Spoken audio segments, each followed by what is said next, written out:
Departmental coordination meeting నిర్వహించాను ఇక్కడ.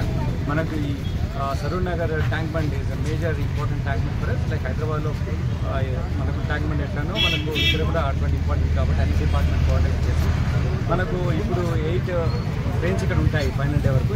ప్రస్తుతానికి 3 trains ఏర్పాటు చేయడం జరిగింది.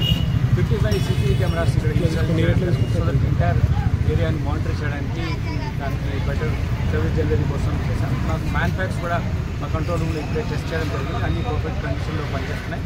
మున్సిపల్ అఫీషియల్స్ జిహెచ్ఎంసీ అఫీషియల్స్తో మాట్లాడి ఇక్కడ వాటర్ తొందరగా గణేషాస్ వాళ్ళు ఇమ్మర్స్ అయ్యే విధంగా ఏర్పాటు చేస్తున్నారు.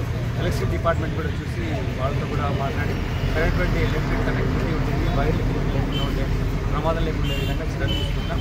అడిషనల్గా జిహెచ్ఎంసీ సహకారంతో ఎక్కువగా బ్యారికేడింగ్ చేయడం జరిగింది. దీనివల్ల ప్రజలకు బెటర్ వ్యూవింగ్ ఉంటుంది. తర్వాత ఆర్డర్లీ సిచ్యువేషన్ క్రియేట్ అవుతుంది కాబట్టి అది చేస్తున్నాం.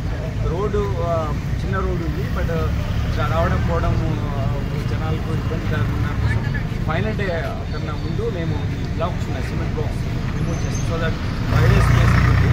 ప్రజలు చాలా ఆన్రిక్వెస్ట్ ఉంటారు, వాళ్ళందరూ ఉత్సాహభరితంగా ఉంటారు కాబట్టి వాళ్ళు పోలీసులు సహకరించాలి.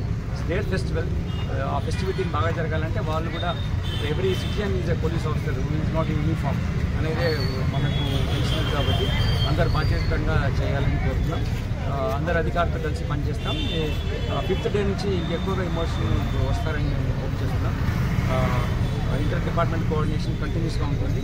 మా control room other department control room ఉంది. మాకు ఒక వికెట్ కూడా ఉంది, చెక్ పోస్ట్ ఉంది, మా ఆఫీస్ కూడా ఉంది, ఒకటి సబ్ కంట్రోల్ లాంటి ఆఫీసర్ ఉంది.